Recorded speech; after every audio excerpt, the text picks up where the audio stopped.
This video is brought to you by ArchiTech Network and our online platform of courses where you can learn from world-class architects working in some of the practices that you can see in these videos. You can learn Grasshopper, Revit, Rhino Inside, Twinmotion, and some of our new courses on AI, and lots more courses that we're delivering over the next year. So please, if you like this video, check out our courses in the link below so we can keep bringing you more content like this.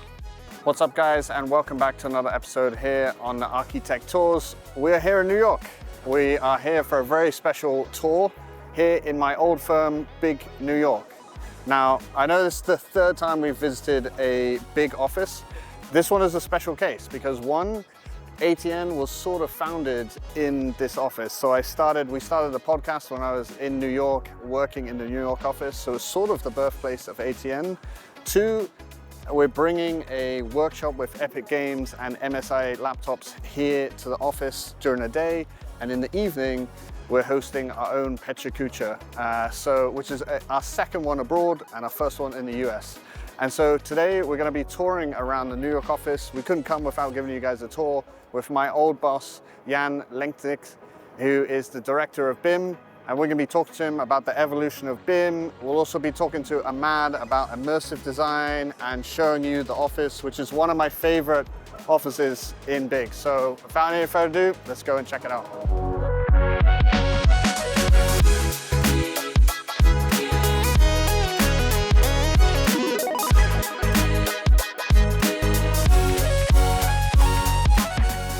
All right, guys, so we're here inside the BIG New York office with my old boss, Jan, Director of BIM. Jan, thank you very much for having us. Anytime. This is back home for me. Yeah.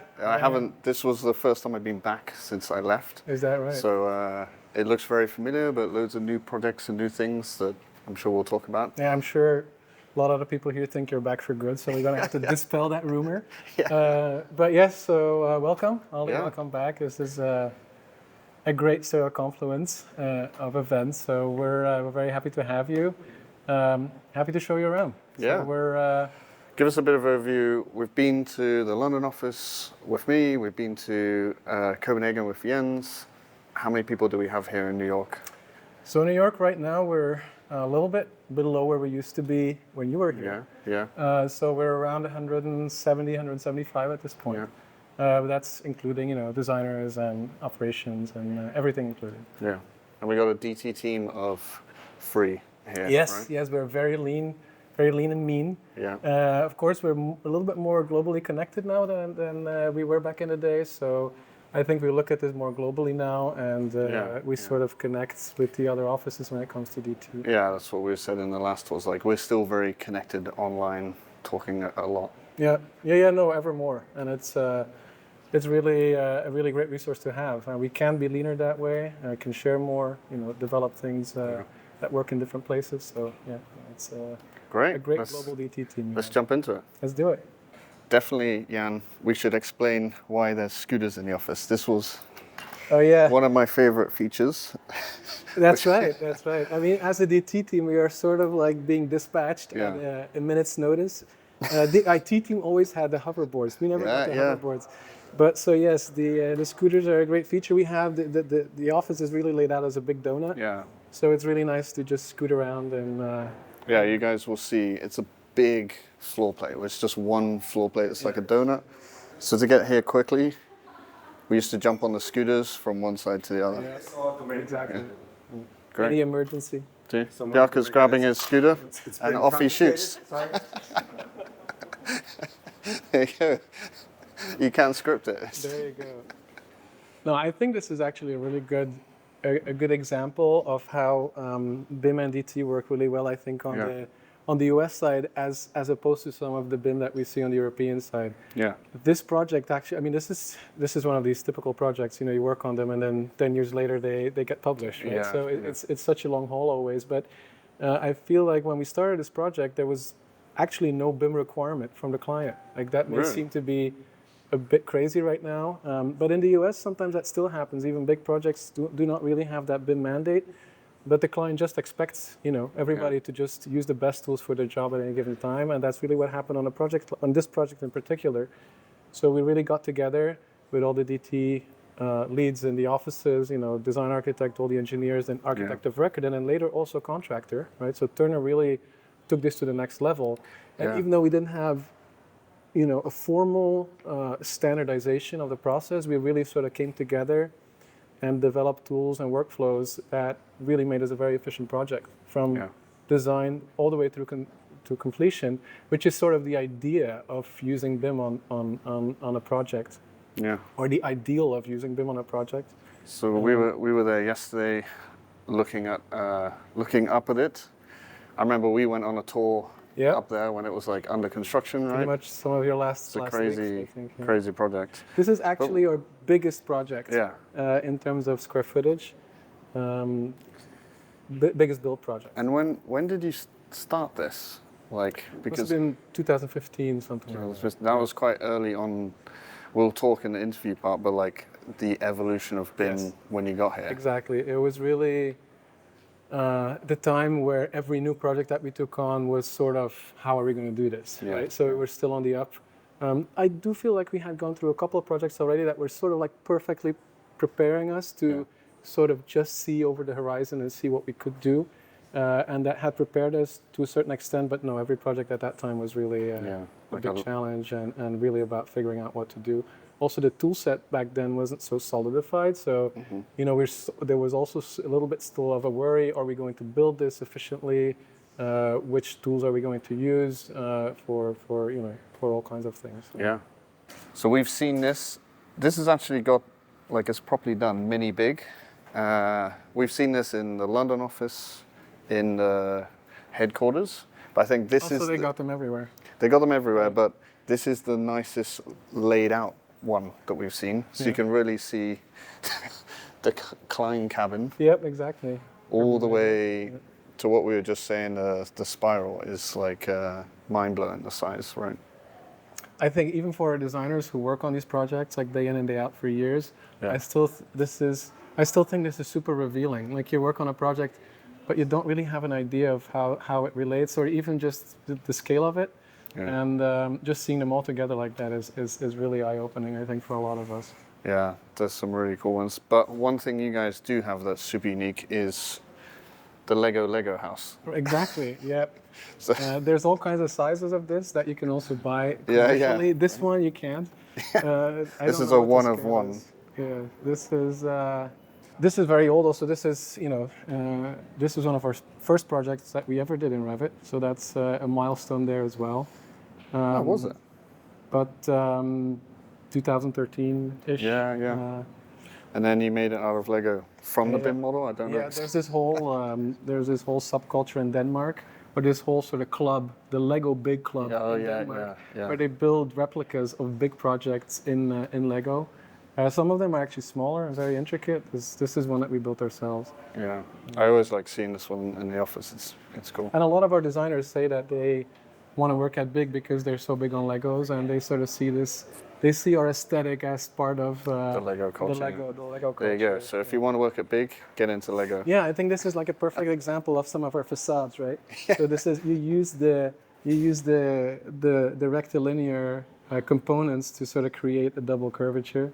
So that's a very good introduction to what you can do with Legos and what. I think the thing that people don't understand is that also makes it way easier to build.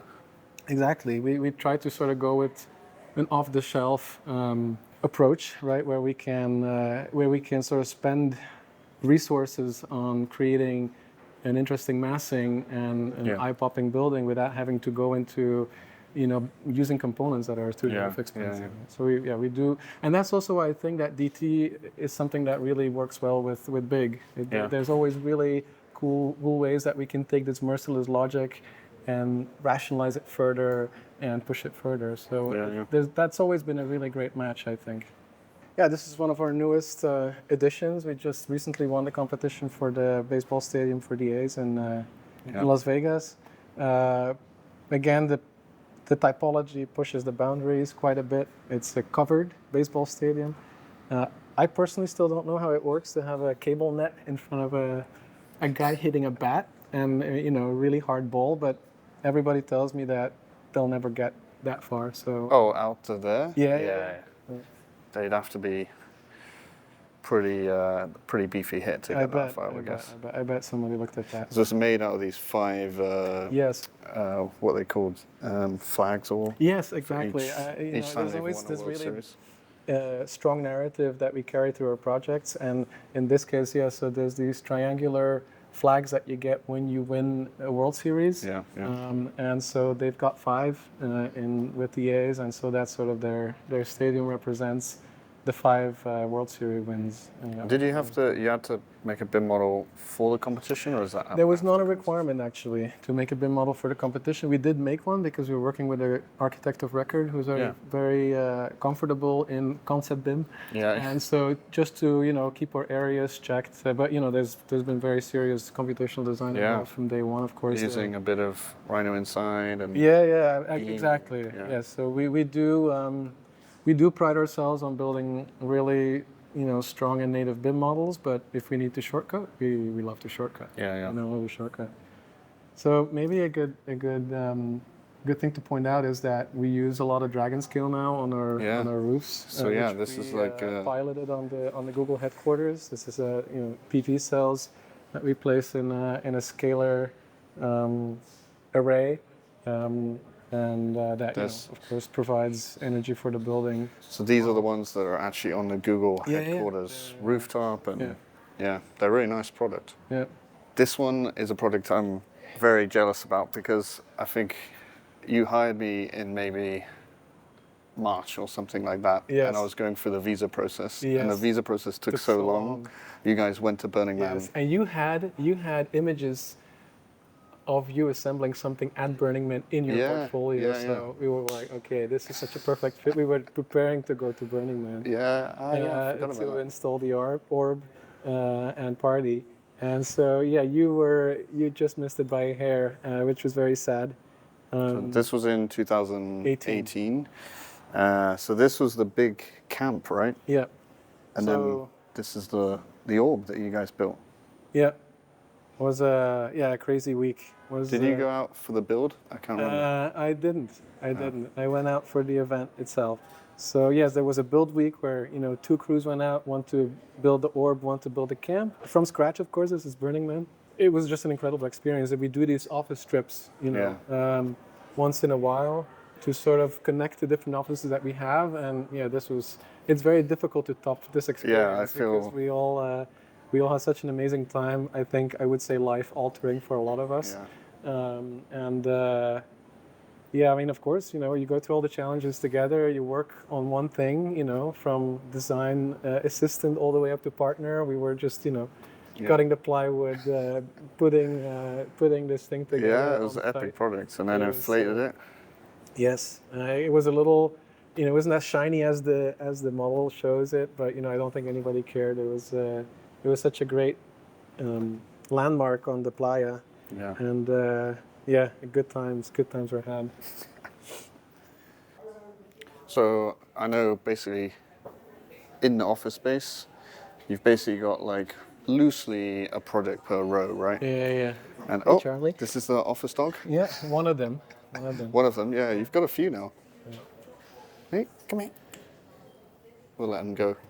Oh, now he wants to play. He's got the ball. There's no more chicken. There's a ball now. All right, we'll try and ignore the cute dog. Yeah, that's going to be hard. So loosely it's 1 row per project, right? More or less, yes. And they kind of show what they're maybe working on. This is a cool one I haven't seen. Yes, new addition. So we recently announced the building for the Kansas University of Architecture and Design. Okay. And mass timber. Yes, a really cool project. We can't wait till it reaches our desks. So I didn't see this is actually the School of Architecture and Design. Yes. Sorry, I missed that. Yeah. Wow. So a great project. I really hope it moves along. All built from mass timber? Yeah. I don't know so much about it yet, but there's whatever you see is structural timber. That's the idea, and I hope it's a super nice model. Yeah, we can keep it moving forward in this way.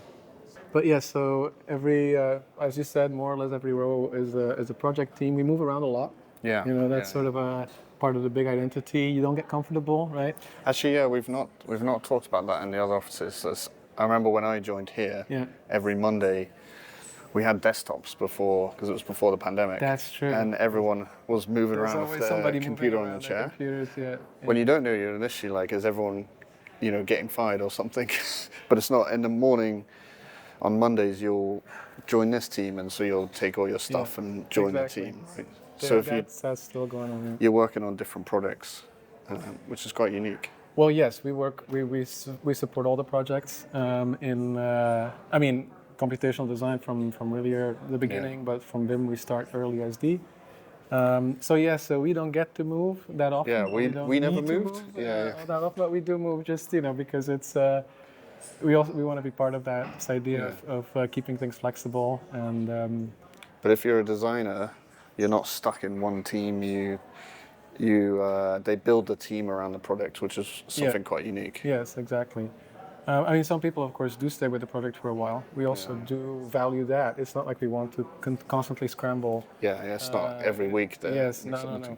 There's movement all the time, but it's also very important. And I think actually that also sets us apart a little bit from the other, or at least from the Copenhagen office, is that we try to carry a team from concept through later stages. So we try to, or we train the teams when it comes to BIM and DT along the way.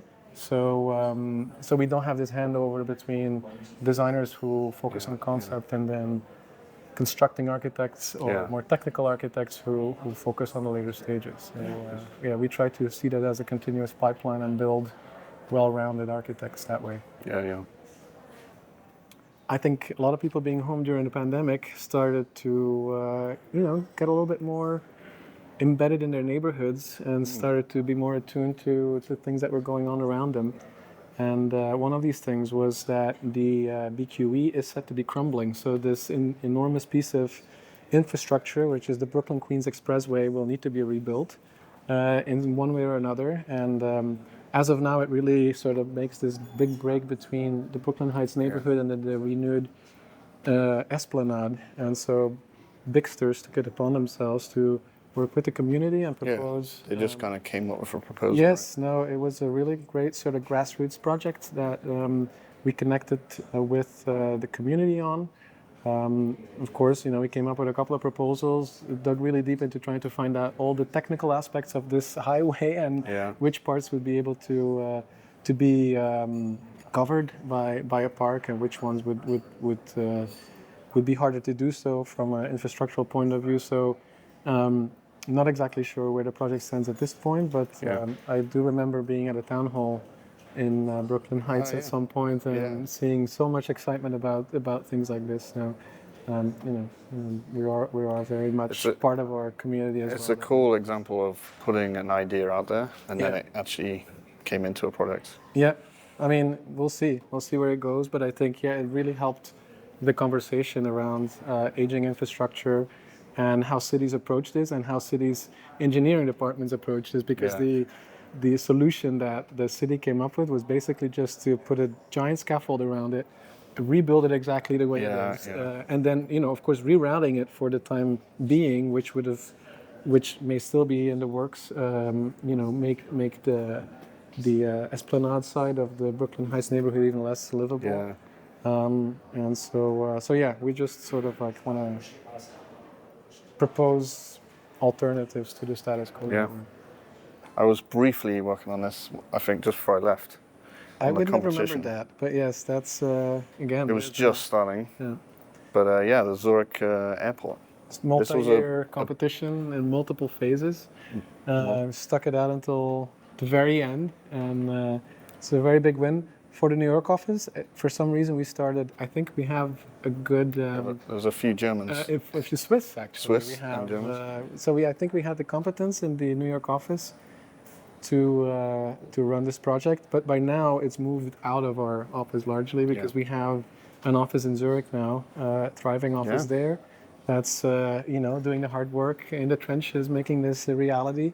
First mass timber airport terminal, or BIG's first airport. It's a Yes. fully mass timber building and super BIMmed up. Yes. The Swiss exactly. love their BIM. Exactly. So this is one of these cases where I got really very closely in touch with European and then, European BIM standards and the Swiss substandards.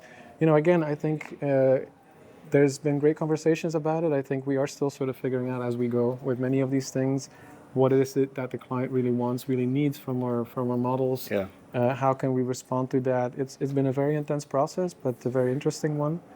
And our team is doing great on the ground. We have dedicated BIM people down there now as well. People don't know we've got a big Zurich office. Yeah, we do. It's I think bigger than the LA one. Oh, in terms of numbers. Yeah.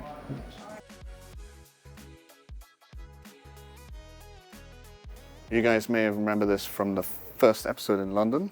We didn't see this in the headquarters. Well, they're not ready yet. You can tell also the feed from Copenhagen is. But this is not live. We're now on the other side of the window. So we got London working here, Barcelona working here. So these little portals we have from London to live feeds. Yeah, live feeds. Yeah. But Copenhagen is still setting those up. Yep. Still getting fresh, but unfortunately London can't see us, so I can't wave to my old colleagues. But sometimes I would actually see you and we'd just exactly. wave, right? Yes. Sometimes you'd walk by and there'd be somebody else looking at the screen. Yeah. Or I have friends who know people in the other offices and they come visit New York and I say, hey, let's call up. There's no audio, so it's just literally like... It's just awkward waving. Yeah. It's still fun. Okay. Computational design in action, a tiling pattern for the Barcelona office. The Barcelona, we'll have to complete the quadrilogy or whatever it's called and go visit Ahmad in Barcelona. So you'll go. We'll save that for next year. Yeah, that's right. Yeah. So this is definitely one of the special things in the New York office. Exactly. This is you guys are working with Icon and also Icon and NASA in the space side of things. And this was one of my favorite projects actually in the office, the Project Olympus, right? Mm-hmm. Which was it is literally a grasshopper script. Yeah. Solidified, let's say. Maybe, this one kind of explains it. I think it's a super nice geometric pattern. It's not just there to look cool. It's actually a way to build up regolith on the facade, so that the astronauts fill it with sand, right? As you can see, the regolith, right? Yeah. So it's like a receptacle. Yeah, and I think the shape of it was built because of the pressures from the outside to the inside. You need a meter of regolith to stop the radiation getting in, and so it's really a result of this grasshopper script that was doing all these things. These allow you to stack the regolith in there, so you've got a meter of radiation protection. So this was a really cool product of form and beautiful. Well, with sort of parameters that you don't find necessarily in your backyard. Like radiation and then this is the more recent one, right, where you guys are printing the landing pads. Yeah, so through these collaborations with Icon, we get exposed to other design exercises. Yeah. And we've been working with them for a very long time now, both on Earth and outside of it. So this is probably not around when you were here. No. So this is. Well, there was the Icon projects, but not One, specifically this one. Yeah. Here, or the House Zero. Yeah.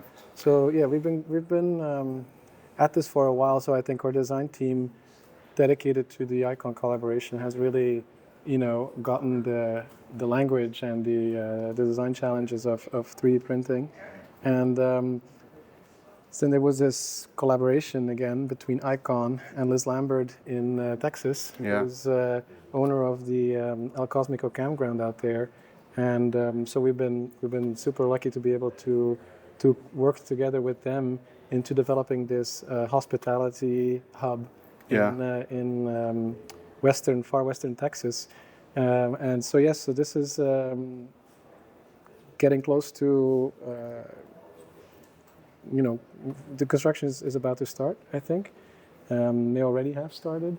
And so yes, a lot of single-story structures, but really pushing the boundary on what can be done through 3D printing, right? We're not necessarily constricted to straight angles and boxy architecture. So we really take it to the next level and give them a really organic set of buildings and experiences. And 3D printed walls are more tricky than we thought in BIM, because the walls like transition from like 1 foot to 6 inches, and then yes. So there's lots of little tricks that we learned along the way, and just like our designers have learned to work with 3D printed architecture. Our DT team also has really responded to this, and I think we've gotten really good now at building these things in Revit. This one, it looks quite simple, but it's actually more complicated. So yeah, you can see in this model, you're transitioning from like interior walls, which are thinner, to exterior walls, which are thicker. Yeah, and then the roofs are always a problem.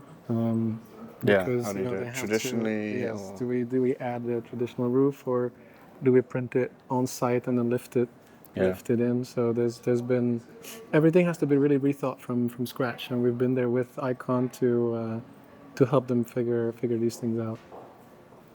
Okay, so we've stopped by the workshop with Bernardo. You're Director of Fabrication, right?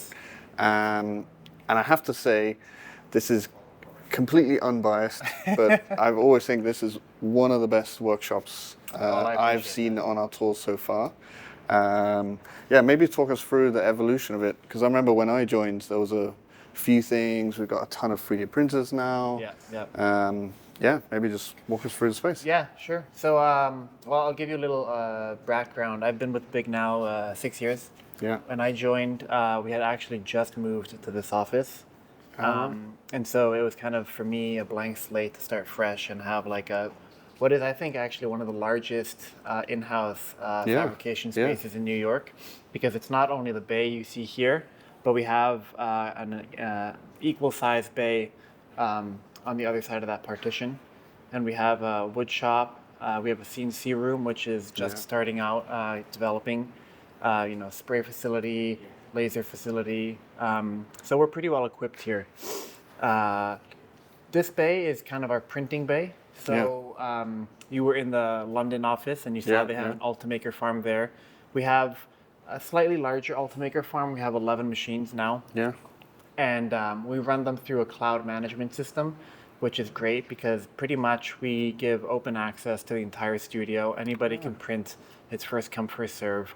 And we train them initially, and then they have free use to do whatever they want, which helps us and also gives them a lot of freedom to do whatever they need to do. They just come here, they print what they need to print.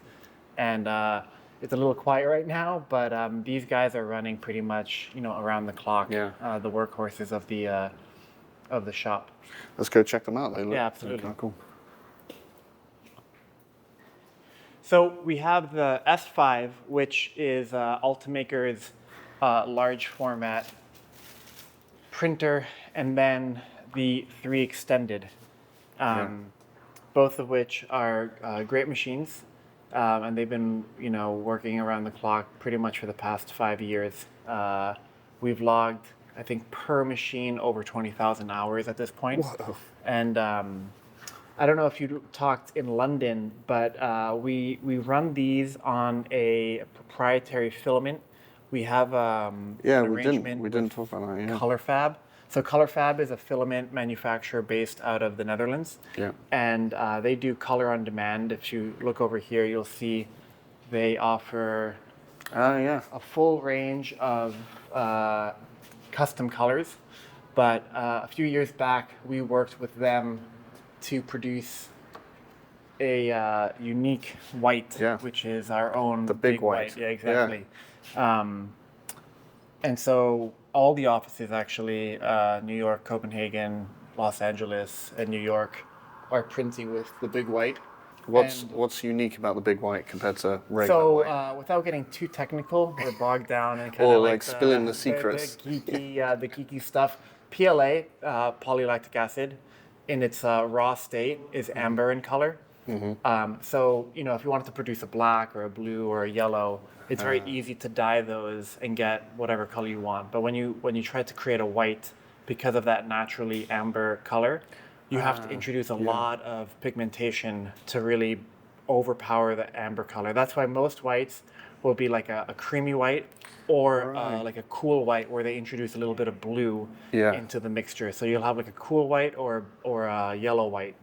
But to achieve something that's like a true white without any coloration is quite challenging. So we spent I think it was like almost 8 months with them developing this, trying to source a raw PLA that was as clear as possible. And so that's kind of what's unique about it. And the reason for that is because we use this acrylic, which is a pretty true white. And because a lot of our models are not painted, we try to match the acrylic and the 3D print so that there's an even color and there's no variations between the different materials. I guess you're talking like that's when those prints go like yellow, right? Exactly. So that the big ones don't go yellow. Yeah. Well, it is a UV stable material, but you know, of course, being architects, we're very particular about the color. We didn't want you know the base to be one shade of white and then the buildings to be a separate shade of white. So we've been able to achieve that white, which matches the acrylics we use, and everyone's pretty happy with that. Of course, as we become more professional, we're painting more of our models, so that white is becoming a little less relevant. But it's still nice to have, and we use that, like I said, in all the offices. It's still our primary material. Unfortunately, I don't have the Bamboo Labs here. So, you know, Ultimaker is kind of our workhorse, but we're looking at the future of like 3D printing, and you're probably familiar with Bamboo Labs. They just came out with a new machine, which is kind of upsetting the filament printing. The filament world. side or the machine side? Oh, no, the machine side. Okay. Super fast, incredibly reliable, very easy to use. You know, I don't wanna you know, forecast anything, but I think, you know, as we're looking towards what's next in the advancements of technology, you know, we're trying to do a little bit of testing now, because these being almost 5 years old, they're not quite reaching the end of their life, but they're reaching a point where, you know, new stuff is on the market that's going to start replacing what these guys can do. And so we're kind of looking at that. Is it the same, like it prints like these ones do, or is it that resin thing? No, it's not like the resin. We can take a look at the resin after if you'd like. No, it's still a filament machine, and I think that for us will never go away because the ease of use is incredible. You know, there's no messy post-processing. It prints, you take it off the bed. And what we also like about the PLA is we recycle it. We collect all of the waste and we send it off to a third-party recycling company that grinds it down into pellets, and then they sell that to filament manufacturers that take that recycled pellet and create a new product from it. So it's like, it's you know, we don't worry too much about people printing in excess because ultimately that material all goes back and gets reused, which we feel pretty good about.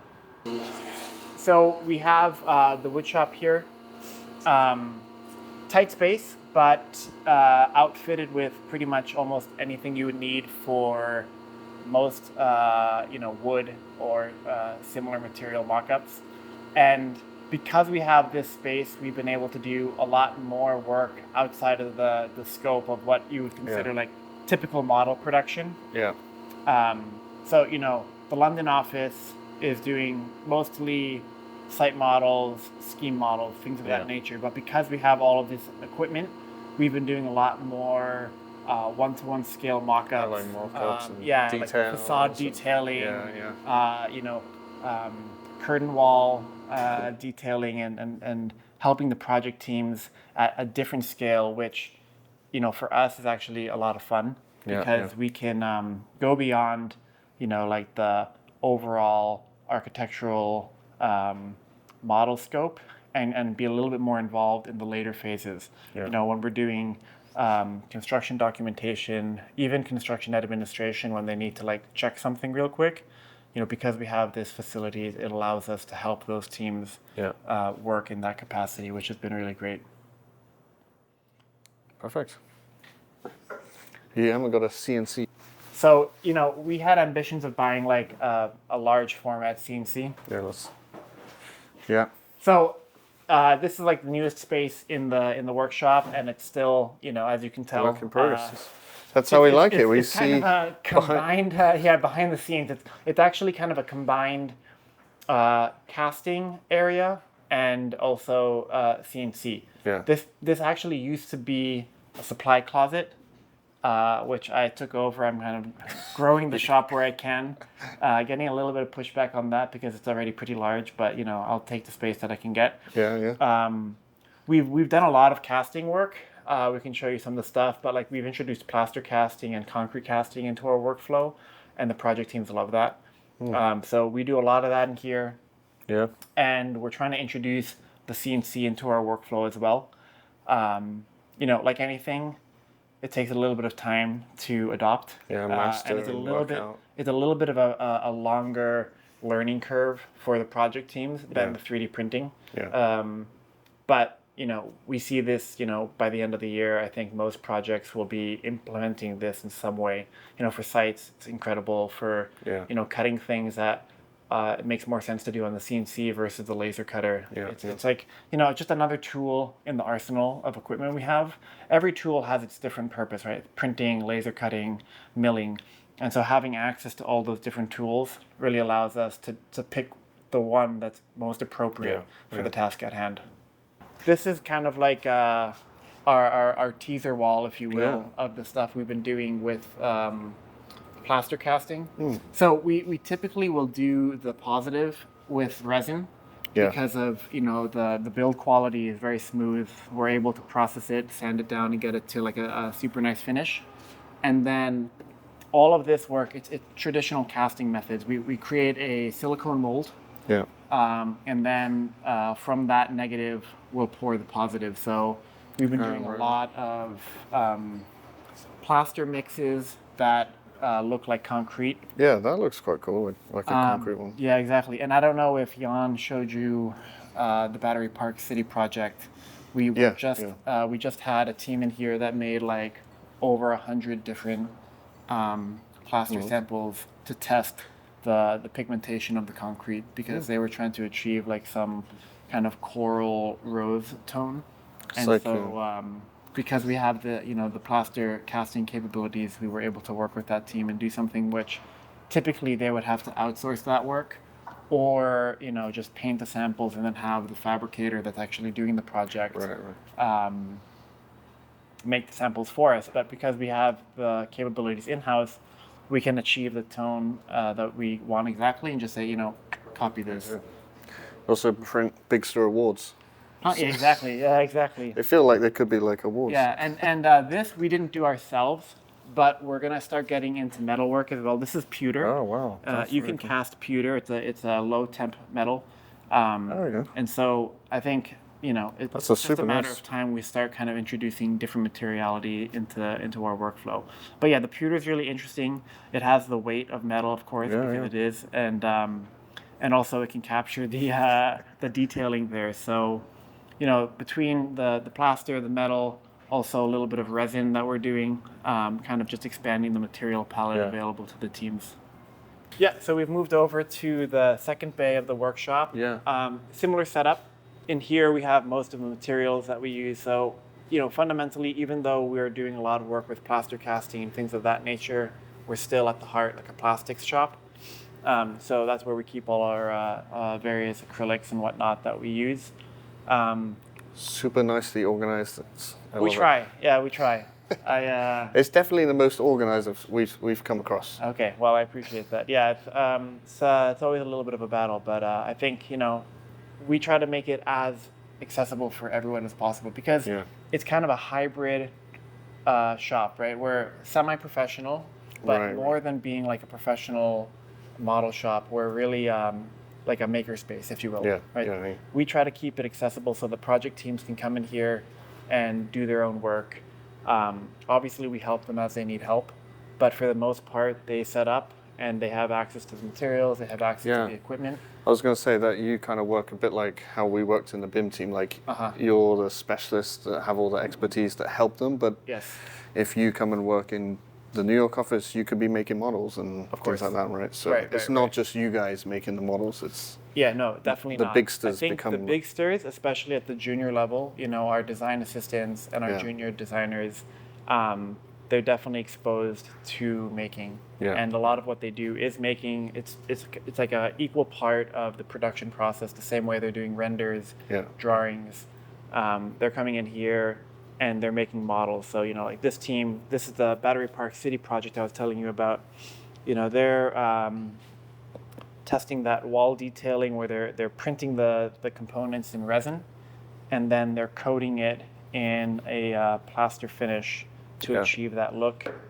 So those of you who don't know, this is the what's it called, the dry line project, where we're building flood defenses against, you know, New York flooding. Yeah. So for this project, we've already completed a large section on the west side of Manhattan, but it originally was, you know, the Big U, which goes around the entire peninsula, and so this is in Battery Park, where they're building this extension of the flood wall. But nice about this is, you know, we're designing the wall articulation, but then also introducing a little bit of color to kind of make it a little bit more friendly at the pedestrian scale. So yeah, I mean, these are the resin printers I was telling you about a little bit earlier. We're in the process of overhauling them. We tune them up every so often. We saw these in the London office as well. You guys got some big ones. Yeah. So we have the super large format, which is almost a cubic meter of volume. It's huge. And then we have these smaller ones, which are becoming actually almost as much of a workhorse as the filament printers. As people are getting trained on them, they're printing with these guys almost all the time. And this is the MSLA technology. So this is bottom up, which is very fast, very reliable. The PO Poly machines, we have a good relationship with that company, and they've been producing these for us. We like them a lot. Can show you quickly the laser room. Sure. Which is, in a way, like our most dated of technologies now available, but still useful. I remember this room was always mega busy with people. Yeah. So before we adopted the 3D printing as like one of our primary making methods, you know, the laser room really was kind of the heart of the shop.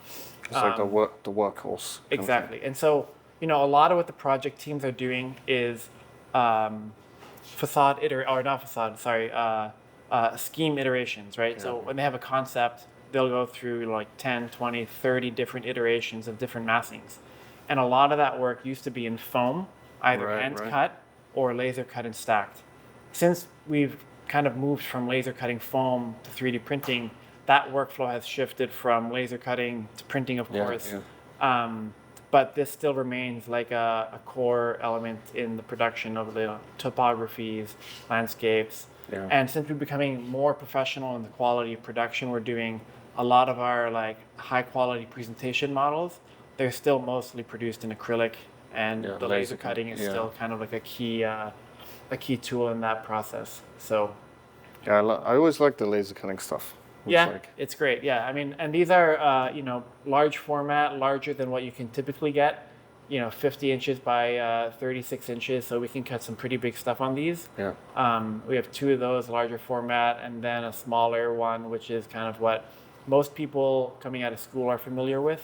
But, you know, the same as we have for all the other equipment in the shop, we train everybody, and then it's open use. So we're always here to help them and work with the guys, but for the most part, you know, everything is available for them to produce their own work. And it's kind of a nice hybrid way of us being able to offer our expertise, but, you know, let the teams do their own stuff, and also for the junior staff grow in their own knowledge of using this stuff, using the 3D printers, getting better at making. Get into digital fabrication. Yeah, exactly. One of my favorite parts of this office, gallery or pizza shelves, it was called. Pizza shelves, It was called at one point. Yeah, maybe give the guys what is this space? Well, it's sort of a collection of our process and of our iterations and of our projects and of our materials also that we're using. So it's this side is really sort of product and material library, and then this side is real ideas. It's part of our idea archive, let's say. I mean, we have a much bigger archive offsite. That's that's where we keep all our models. We really don't throw anything away when it comes to our process. This is sort of like a smattering of ideas, ideas and projects, just as an introduction, let's say.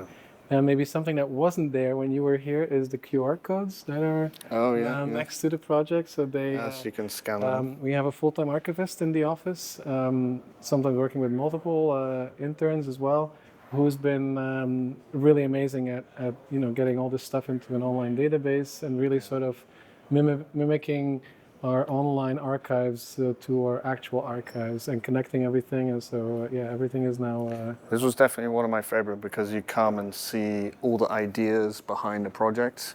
And so you maybe get inspiration or, just see what the product looked like before the final iteration. Yeah, exactly. It's a really cool space. Yeah. All right, so one of the other reasons we're here in New York is because we've also got this Epic Games workshop in the background. We have to keep our voices down because they're doing the workshop as we speak. But this is a Epic Games workshop in collaboration with MSI. So everyone is using MSI gaming laptops as well. And they're being taught by Unreal specialists about Twinmotion, Unreal, Fortnite. Basically, one section Twinmotion, double break, and then bringing that scene into Unreal Engine. That's really the plan for today.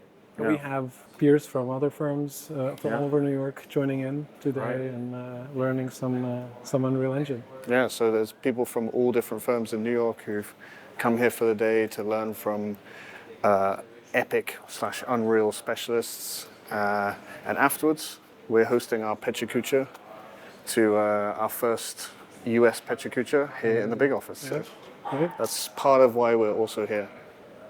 So now we've come full circle around the donut and we're back in the canteen, right? Yep, exactly. So you guys, what do you guys use the canteen for? It's our Scandinavian trick question, I've seen it before. Of course. This is where we have our lunches together and we clear out the tables and for global town halls or for Friday bars or any events. I mean, your Pechakucha is going to be right here tonight. Yeah. So we're lucky to have some extra room for community and hanging out. Actually, this will be probably the first episode since we've been to Copenhagen where they've seen this in all the Danish offices.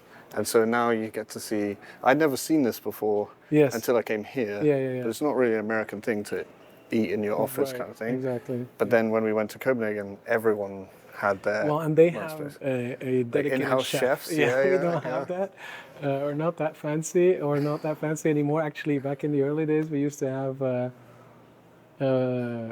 single person who would cook for us every day. But it's gone through many iterations. Then pandemic hit and nobody could share food anymore, and so we brought it back. The communal lunch has been brought back, but there's a little bit of the Danish culture. Absolutely. We're benefiting from that in the US here. Yeah, for sure. All right, Jan, thank you so much for showing us around and hosting us back in my old home office. Obviously, we've been to the London office now. When I was there, we were in the headquarters with Jens. So I think with you, we can talk about the evolution of New York and how that has happened over time. For the audience that don't know, Jan, you're the man that hired me as well. So I also have to give a lot of thanks to you for giving me a shot. I know you had to wait a while for visas and stuff like that. It was well worth the wait. 100%. So maybe talk, you could cover a bit your background. You studied as an architect, but maybe talk about starting BIM in New York and your role as a BIM director right now. You started in the New York office to start Revit, essentially. Yeah. So we just actually had our had a BIM summit. We brought all the BIMsters together from all our offices to sort of celebrate our 10 years of BIG. Like by now it's around 11 years, so it took a while to get this on the books. But so yeah, we've been going at this for a while, and it's been really great and fulfilling for me to have been there really at the start and sort of build it up that way. Just by by background, I'm an architect, but I think I knew quite early that sort of the project architect thing wasn't going to be for me. I saw people were just much better at it. I lost interest in these projects, when they become sort of like let's say a big chaotic mess of having to deal with a lot of people all the time, right? So I thought I wasn't really so well equipped for that. Then at the same time was working at Shop, got introduced to BIM, with the early adopter guys who later would found Case, the BIM royalty, let's say. And so got that exposure, and it really connected me with things that I had always been interested in, math, geometry, scripting also, visual scripting, and the like. So that was really sort of a homecoming for me. And then at the same time, I saw this job listing at BIG for a BIM manager. I wasn't quite 100% ready, I think, but you sort of jump at these opportunities, and also that was sort of a homecoming, I think. Loved the design of BIG. I sort of saw that there would be a really great synergy between the language of the design and then the tools that I would roll out at the office. So it was sort of a hit. But yes, it was of course also a struggle, as you know, with any new technology that is introduced, especially one that really sort of makes a big change in how people work and how we deliver our projects. So it was. I think it was all of it together. It was very invigorating. It was also very, very challenging. But I think one of the benefits of setting this up at a firm like BIG, which is always young, very open to new things, is that I had a very fertile audience to bring this tool. I think, I was there in the trenches with them, like working it out as we went. And I think also the fact that the leadership at BIG is very horizontal. There's we're not a firm that's set up as really a combination of big silos led by certain partners, right? So we have a very horizontal workflow, and I think that really helped in setting standards for the firm and sort of rolling out this whole new way of working for the whole office at once. At that time, it was mostly New York. But then, Copenhagen came along as well. They then went a little bit into the ArchiCAD darkness for a couple of years. So that was, maybe talk about the time. When did you join? What year was it? It was 2013. 2013. So it was when the office started because of the VIA tower, I think? No, it was the Vancouver tower, actually. Yeah. So VIA had been done the old school way, right? Rhino model, slicing it up, bringing it into CAD. So that was pre-BIM. And I remember the Vancouver house was like the project that... Yes. that started Vancouver project was the project. Vancouver House. So the architect, the local architect we were working with in Canada, didn't use AutoCAD. They used MicroStation or something like that. Oh, right. And we were on the Rhino AutoCAD side, so we had to find like a third in the middle. And then that was decided to be Revit. So it wasn't necessarily like even a conscious decision to go BIM. It was like, okay, we got to work together with these people. And so that's how it ended up happening and how I jumped. And at the same time, you had Copenhagen in ArchiCAD. They were initially in BIM. Yeah. They were initially in BIM. So when I started, my counterpart in Copenhagen was also starting in Revit. So we had a couple of, like a year and a half at least, where we were working well in tandem and trying to figure out what are the first things we need to tackle together. But then pretty soon he soured on Autodesk, really. And I think he saw a dip in project work or production work in the Copenhagen side. Also more pressure, I think, from the Copenhagen design partners to make the sets look beautiful, right? I think we were just in that process of refining our output and setting our standards on the New York side.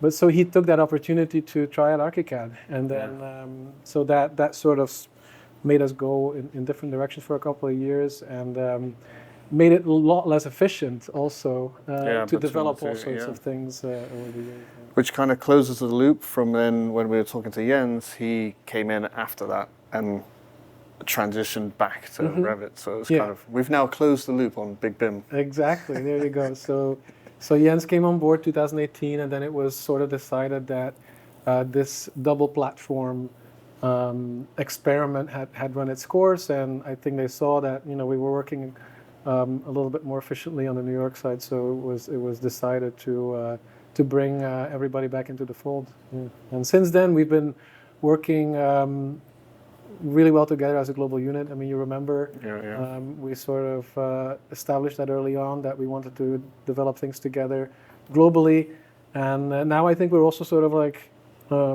exporting that structure to the other DT disciplines. Yeah.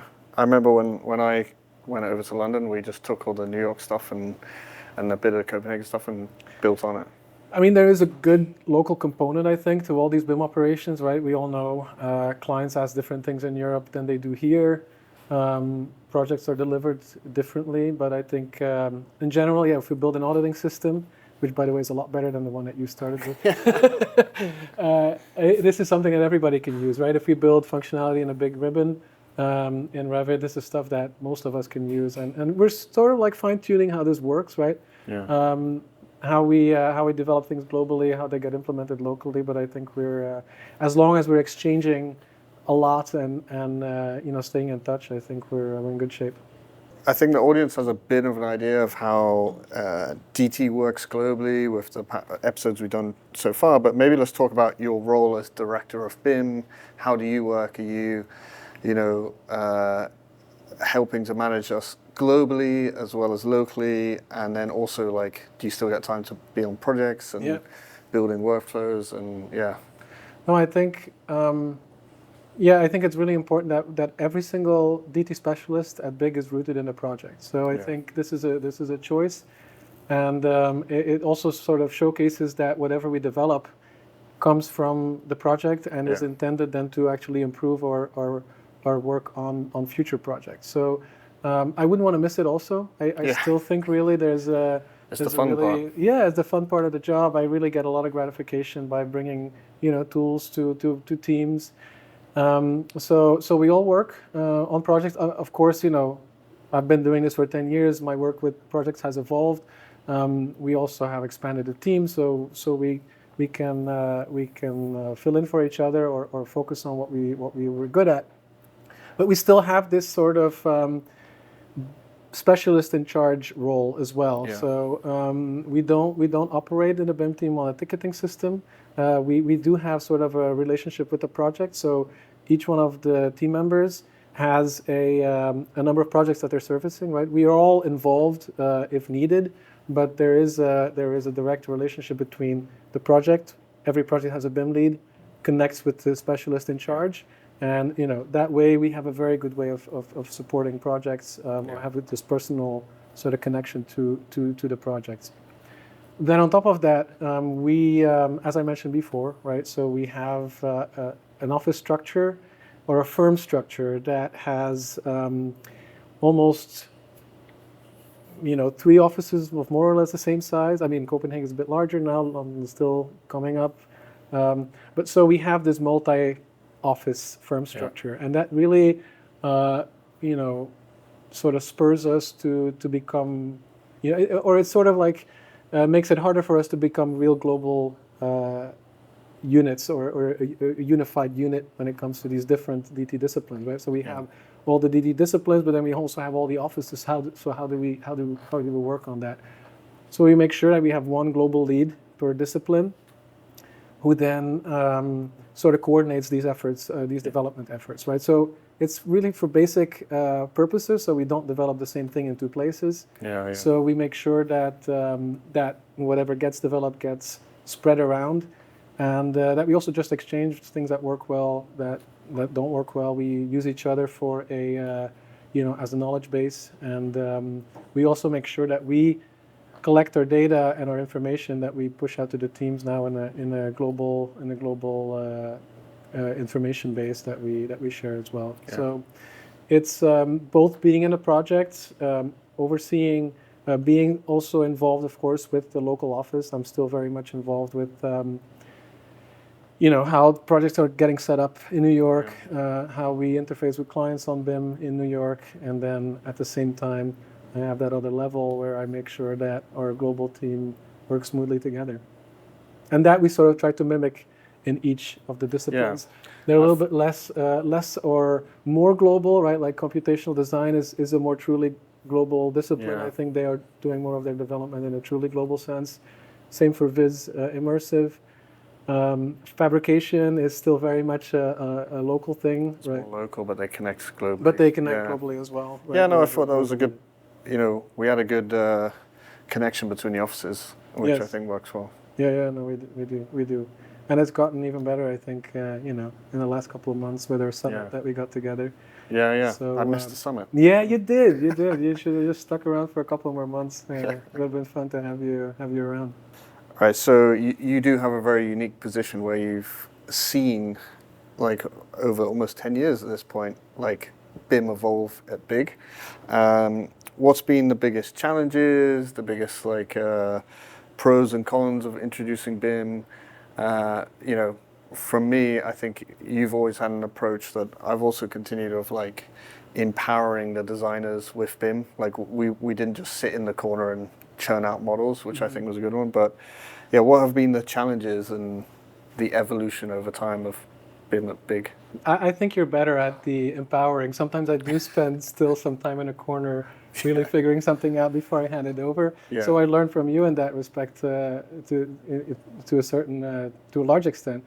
But in terms of challenges, I think that the fun of working at BIG is really that every project presents a new challenge. Yeah. Even the more straightforward designs that we have, they always bring something with them that is going to really push the boundary or have us really come up with a creative solution.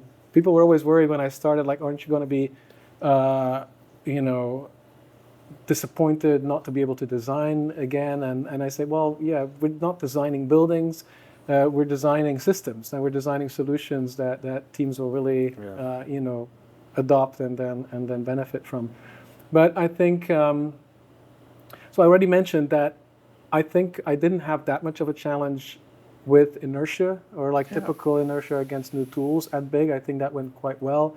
I do think a key in that was that I connected with the project architects from early days. I thought, working through results, I think the best way to really roll out a tool like this is to show leaders at the firm that it works, right? Doing a presentation about how great BIM is not going to convince anybody. So I think the best day for BIM at BIG was the day that we produced this DD drawing set for the Vancouver project out of Revit. It had been an enormous struggle, right? Like, I can't tell you, what we went through in those 3-4 months. It was pretty insane as a pilot project, right? Like, we had our work cut out for us. But then the day we put that drawing set on the table, that whole struggle sort of like went away. And then from then on, I remember the next week or two later, we had 4 or 5 other project architects who came and say, hey, we want to do this too. Right? And I think from there, it's been only up. I think it took very little to really bring the office along. I think we did focus early on graphics, which is very important, on setting up a template that's really in capturing a lot of the office standards. I think actually when I joined the firm, especially the New York side, was very young in terms of its technical abilities as well. So I took it onto myself as well to sort of like collect the standards that the technical team wanted to disseminate to the project teams and bake those into the template up to today, right? So we keep working on a template and our standards. So I think that's always been a very important backbone to BIM implementation. I would recommend everybody focuses on that, right? Providing a high quality content and standards. But then at the same time, I think stay close to the teams. Really simple things. Like if you give some bad advice, own up and rectify it yourself. Fix mistakes. Be there with them along the way, and I think that's really the way to go and make an impact. I think early on there was also real worries on my part whether the tool was going to work with the designs that we were doing, right? So Vancouver was a bit of a struggle. I myself was sort of new to parametric design, and so back then this was like the days of the first Dynamo release, right? There was no Rhino inside whatsoever. So we were really struggling, even trying to find scripted workflows that would work on the BIM side, right? Of course, the technology I always felt like came along just at the right time for us to use it and then to supercharge our projects with. So we were really always kind of like I felt like everything fell into place at the right time. Every time that we needed the next tool, it would become available. We pushed the boundaries a little bit and move it along like that. And I don't think that we've ever had a project where I had to say, look, this is not going to work. And then, there's always tricks. There's always tricks. Every project requires one, and or at least one, or one big one. And I think other things is keep training in-house. I think that's also important, really. That's maybe also a challenge I still deal with today. Like, when do you teach what to the teams? So they become really most efficient, and the transfer of knowledge is the most efficient. Like, you don't overload them in the beginning. You only teach them it's a real art, I think, and it's underrated. It's something that we're still refining to today. Obviously, we kind of see on the horizon this BIM 2.0 or 3.0. I'm not sure what the number is at this point, but like, Revit is not really developing at the pace people want it to. It's kind of an old tool at this point, and at the same time, you see this new era of like some new BIM tools. There's like Hyper, Snaptrude, Arcol, some of these new kids on the block. Are any of these or anything that you see maybe the future of the next generation of BIM or ones that kind of excite you? Sure. I mean, I think I totally agree. Revit is sort of an ancient tool and has some real, I think, limitations at its core that is just very difficult to fix, right? But I think at the same time we've been able to sort of evolve despite that, and I think we rely less now on Revit's modeling engine. We still do, of course, but I think there's so many ways that we managed to get our project modeled and then documented, that has solidified a little bit over the last couple of years. The first couple of years we were really changing tools every year, and stuff was coming along, like these really single-purpose plugins that we were using a lot, and still very worried about, is it going to work for everything? I think now having Rhino inside, BIM, Revit, Dynamo, I think modeling-wise, we're no longer so dependent on Revit making all that progress, right? Still, of course, we're all worried about costs of software, and it's only going up and up. And I am, of course, watching the Revit Buster startup space, right? I do, however, I'm very supportive of whoever wants to take up that glove and develop these things, because I know that the threshold is just enormous. It's not easy. It's not easy. There's tools out there like ArchiCAD, which has been around for so long, so that's almost like a minimum bar that you have to get over, right, before providing a viable alternative. So very excited about the movement in the space. On the other hand, I'm always looking for really solid modeling engines, right? So I get a bit disappointed when that step almost gets skipped by some of these new kids on the block, and the focus seems to be more, let's make a collaboration tool or an import-export tool or an interoperability tool. I'm really looking at the startups that really spend a good amount of time to get that solid modeler correct, right? Because we all know that was sort of the problem with Revit, that there's limits to that geometry kernel that we now still are suffering from. So, and in that regard, I'm really excited about the tool called Conic. Have you heard of them? No. They're actually out of my home country. And from Belgium. And I'm very excited about exactly that. How they're very meticulous about their development of their solid modeler. You should check them out. All right, that's a good tip. Yeah, I haven't seen one I feel like has it all. You know, some the interface is quite nice. It's cloud-based, but the modeler is not super good. And it doesn't evolve much either. Like that's always the worry. The other thing, like a lot of them seem to be obsessed with like SketchUp-like graphics, which is a real kind of ease of use, right? Yeah. I want a tool that is robust, and I know you cannot build this from day one, right? Yeah. But I have to at least see the potential of the modeler being better than Revit's. Otherwise, I don't see the need, honestly, because I also think, for me, BIM 2.0, 3.0 is sort of externalizing of a lot of the data. So we're testing tools in that regard as well. Of course, we're excited about going to paperless deliverables and all that. I think that's sort of the end goal. That's not for any time soon. I mean, some projects are already doing it or claiming flirting with it. Yeah, flirting with it. Yeah. But so yeah, I'm not so. Yeah, I'm as I said, I'm really curious for the one who's going to build the best geometry modeler, most robust. I mean, I'm always kind of thinking about CATIA and how they are sort of like the gold standard for a parametric modeler. I also know that they're not viable in an architectural context very much, in terms of cost and training and learning curve.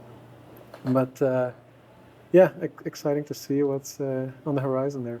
All right, you hired me, so I thought I'd give the audience to get your advice on what do you look for, or what advice we give to young architects that maybe want to come join the BIG BIM team or the DT team here at BIG. What do you look for when you hire people? Well, honestly, I think you were the first sort of DT specialist. I know you joined as BIM specialist, right? As your title.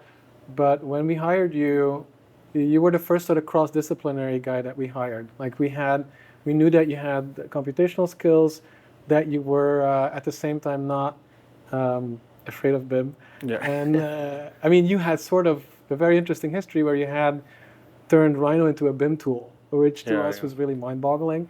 And so that sort of really, I think after hiring you, I will never hire a single narrowly focused DT specialist anymore. Right. I think that's really very important that we find people who are very open-minded. I think what's worked a lot in our firm is also, or in our office, I wouldn't dare to say firm necessarily, but at least in the New York office, we have this very tool-agnostic approach from DT, but also in the teams. We have many people who are really good at Rhino, also really good at Revit. And I remember actually talking to the McNeil guys at one point, like Bob was in the room as well. And it was when Rhino Inside came out, maybe you were in that room. And so we had Guillaume in there, we had you in there. So we had both computational guys in the room and BIM guys in the room, which of course I would imagine everybody would send, right? It's not as common as you think. No, and it was Bob himself who said, well, this is very interesting because usually we do 2 presentations per office. We talk to the BIM guys and then we talk to the Rhino guys. And he said it's very unusual to have you both in the same room. And I think that speaks sort of to the philosophy that we have here, that we think of the model, right? It's not like the Rhino model, not the Revit model. We think of let's just get this thing modeled. Let's tailor it to whatever our contract is promising, and let's just find the best way to get this thing together. Yeah. And I think that's very important. That's what I would encourage everybody. That mix of BIM or computation or immersive or AI or like whatever it is, having that mix. So for any plain vanilla architect, I would say really hone yourself in both worlds, right? We all know from a technology point of view, we know that Rhino's never going to be a great BIM software. Revit is never going to be, a very flexible modeler like Rhino is. So it's really about getting your feet wet in both, and then knowing how, we'll help you then how to have them talk to each other, right? Yeah. Then for people interested in a DT career, I would say same thing. Don't stick to just one discipline. Like find out where you can find these really cool cross-disciplinary applications and tools, and I think that's really useful for firms today. Right, so same question we ask everyone, 2024, the rise of AI, game engines. We're here with Unreal in the background. Digital fabrication. Is there anything that you're particularly excited about, BIM or beyond? Well, I'm a tough customer when it comes to VR and AR. I mean, I'm sure you remember that. I think it's also good to have some sort of like a skeptic in the room sometimes. I see with Ahmad too, he's like developing these tools, and sort of my limited maybe patience with headsets forces him to really find tools that are even easier to use. And I think actually we've come back a little bit from full-on VR and sort of like scaling back a bit to these 360 experiences that let you flip from one spot to another. So anyway, we have team members who are really kind of like looking at that, and I'm there with them, but I'm not really sort of on that beat so much. I'm really basically what I'm excited about is the next project rolling in the door and sort of setting us on a, because that's really every single time that I've come across something new or something really valuable, it's been because it's been sort of spurred by a need on a project. And so yes, I mean, I know AI is coming. I do think maybe BIM will be on the later side of the beneficiaries.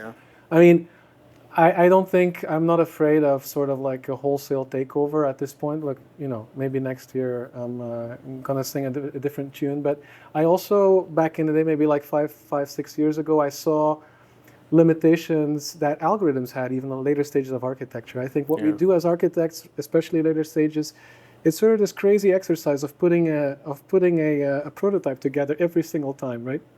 We start from scratch on something new with a team of dozens, sometimes hundreds of people, rally around this, make this work, figure it out from beginning to end.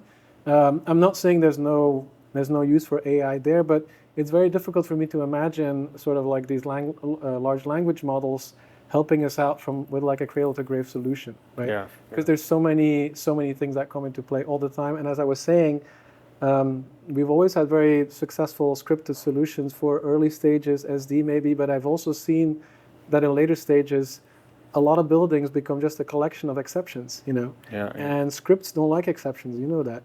And so every building, especially when it comes to coordinating things and when building systems come into play, and it becomes very difficult to rely on scripted approaches. And I think in a similar way, we'll have the same issue with AI or AI tools. I think where we need this real. It's like collaboration. It's AI human collaboration. Exactly. I think a year ago or so, when the first wave of AI tools came along, I could totally see the power, and I was even going in and out of excitement and depression a little bit, like what this is going to do to the world. It's going to make all the good things better, but all the bad things worse. And I think in our industry, I've also seen it with Viz, right, which is not something I'm really knee deep into. But I see that we're a little bit over the peak of, what is it again, the peak of excitement? Peak of hype. Yeah, that's the hype. Peak of inflation. And I honestly, I wasn't necessarily thinking that it would happen with AI, but I think we, as architects, we sort of feel like we can do so many things with these image generators, video generators, but that we don't have any control over it. Like, you want to run another image that looks from the same project from a different angle, you just can't do it, right? And so there may be tools coming to the market who will solve all that. I'm sure they will, but I think it's a little bit like with the VR, as I was describing as well. Like, you don't always have to go all the way with the tool, or you can go all the way, but then you sort of bring it back a little bit to find something that really is tuned to the solutions that you need. And I think yes, the ArchiTech Copilot is probably the model that will emerge at some point.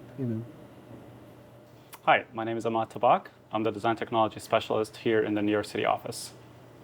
All right, Ahmad, thank you for joining us. I definitely wanted to have you in as part of the series to talk to a DT specialist themselves about what you do. So maybe give the audience an idea of your background. How did you get into the specialist side of things, and how you work as a DT specialist working with the teams and building tools and that kind of thing. Sure, yeah, thanks for having me. I'm very excited to join this conversation. I guess kind of a little background, I started right out of school, I got a job as a Unity developer in an architecture office. So it was a bit of an unusual kind of start right out of school.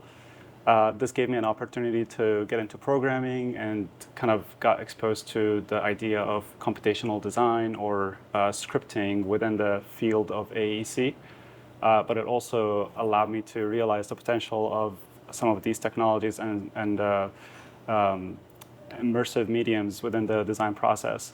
But also learning programming to use Unity allowed me to start to do some interoperability stuff and plug-in scriptings for other tools like Revit, Rhino, which was extremely helpful for me to learn and exciting to kind of go through the process of knowing what those tools are capable of.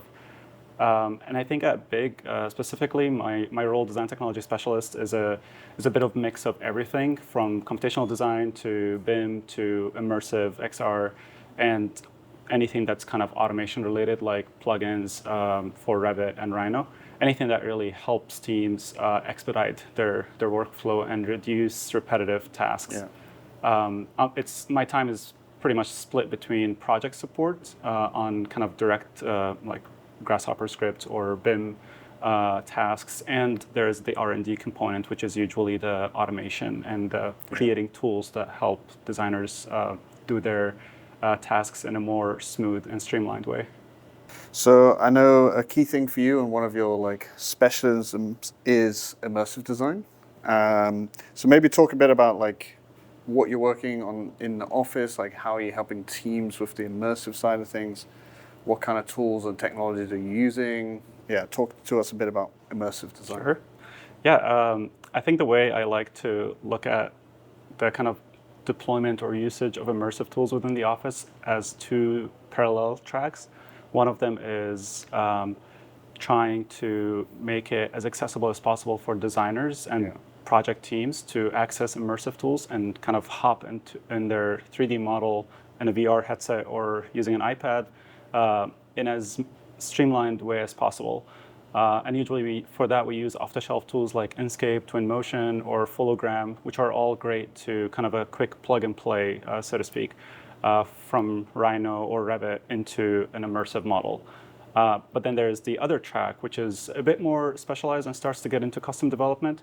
And usually that track caters for unique project needs. So anything from, let's say there's a project that you need a very specific feature that those off-the-shelf tools can't necessarily accommodate, then we switch gears into a more custom application.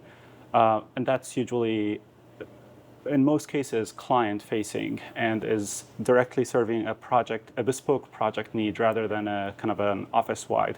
We do try to recycle some of those customized experiences, but for the most part, they're usually project-specific. So obviously, like the two big players in this space are Unity, which seems to be like your kind of gateway into this world of immersive design. Obviously, Unreal is a huge player in this, and we're actually hosting this workshop with them today. Yeah. How do you use each one, and which one do you choose to use, and why at certain points? Yeah, like you mentioned, I kind of got started using Unity, and because the scripting backend for Unity is C#, I'm a lot more comfortable with that now. But I also think, like you mentioned, we have the Epic Games Workshop today, and I'm super excited to get into Unreal and see how I can also leverage that. For me, really, when it comes down to which tool do you use, I don't really have a strong preference. It's more which one serves the project's specific needs best. So it's going to be case dependent. I don't want to do a disservice to Unreal and kind of provide my inexperienced opinion with that particular tool, but I think from what I have seen and heard, it seems like it has a much, much higher fidelity when it comes to visuals and renders, animations. On the Unity side, I usually have a more streamlined experience when it comes to building to different devices and mobile applications. So yeah, I'm really excited to get into Unreal today and start to see how we can deploy it. My colleagues in the other offices do use Unreal to produce animations and kind of interactive console applications. So we are currently using both tools, basically. It's just I'm personally, at the moment, a Unity person. Maybe this afternoon things might change. So yeah, I get the sense from like a, let's say a layman's perspective, Unity seems to be more app-based. Yeah. Unreal seems to just have kind of like this world of limitless potentials. It could be like web-based, it could be metaverse gaming and all this kind of stuff. And while having a very high visual or high fidelity renders. I keep saying I'm mega interested in to see where Unreal goes. I think it's like very underrated in this world of AI FOMO that's going on. No, for sure. I'm very excited to see what I can do with it. We saw earlier you've got a Apple headset, and obviously being in the US, I don't think we have them in the UK yet. So you're the first, I know you're the first kind of big office to get their hands on a headset. I know we saw it with Jens when we were in Copenhagen, but what's your thoughts on the Apple headset? Like, do you see it as a game changer in the AEC space, or any kind of interesting apps or use cases for it yet? Yeah, I think it's the Apple Vision Pro is an incredible device compared to other mounted head-mounted displays that I have used before. It really kind of pushes the limits in terms of resolution for XR experiences. Interactivity, like the controllers are out of the equation, which is it is something that existed before, but it was kind of optional. Yeah. Now it's like you have no choice but to make your experience kind of more tactile and hand dependent. Yeah. So I think the device still has certain kind of areas that it can be improved, like the external battery, the weight, all that stuff that I'm sure we've heard about. But I think we have already developed applications for it, and we're starting to look at how we can leverage it for architectural use cases.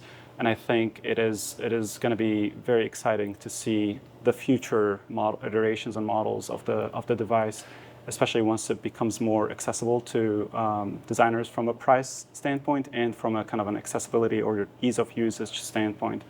But I'll be sharing some of the projects that we have been working on with the Apple Vision Pro very soon. Yeah. Do you think we'll see construction workers with the Apple Vision Pro building stuff, or? Yeah, I don't think in the next year or two, but I definitely see that happening in the future. Yeah, when it gets a bit more affordable.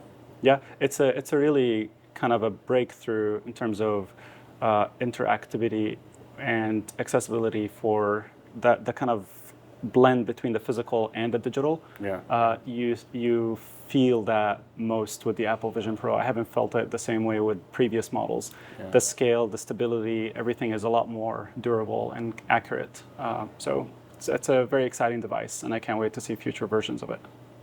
The question that we're asking everyone right now is, of course, AI. What's your thoughts on AI at the moment? How have you seen it being used, maybe specifically here in the office, but also more generally in the industry? What's your thoughts on AI? Yeah, I think it's still an overwhelming topic. Every month, I feel like I tell myself, okay, now this is it. Like, it's gonna settle for a couple of months. We won't hear anything, and then the next day, something crazy comes up. So it's still a very volatile area, I think, and we're definitely trying our best to keep up and take advantage of it to help expedite or kind of assist our design or creative process. So we're always on the lookout for new tools and new workflows. We're always experimenting with new software and models. We're also looking at building our own custom models so that the process is a bit more contained and related to our big design and creative process.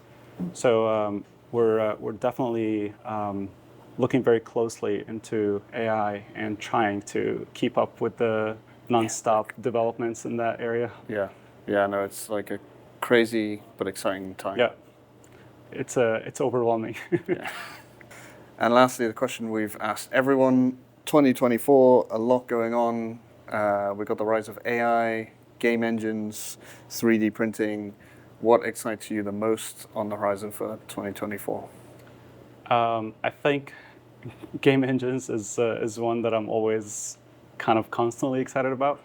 The Vision Pro was so far the highlight of 2024. I think AI kind of started in 2023 and it's still going on.